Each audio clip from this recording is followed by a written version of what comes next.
呀，我們今天要粵語等級考試，沒人忘記複習啦。定啲嚟啦，嗱，俾個耳機你，到時我講乜你又講乜，保證得噶，我廣東人嚟嘅。好，我哋開始啦。第一題，漱口水粵語點講？哦，呢個我知，我哋成日講嘅漱口水。漱口水？錯，漱口水啊！你呃人，有乜理由係讀秀啊？字典係咁寫噶嘛。好，下一題，婉轉粵語點講？呢個我都知嘅，婉轉。婉轉，婉轉啊。咁水潮咧？隋朝，隋朝啊。伺候，伺候，和普通話很像啊。伺候，伺候啊。咁冬菇咧？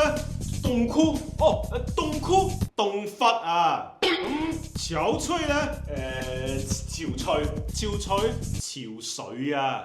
仲有一個慚愧，嗱呢個絕對唔會錯，我成日講嘅慚愧。真的假的？你信我啊，慚愧。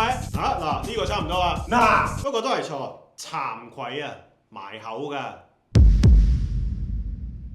嗱你唔好望住我啊，嗱好多廣東人都讀錯。喂。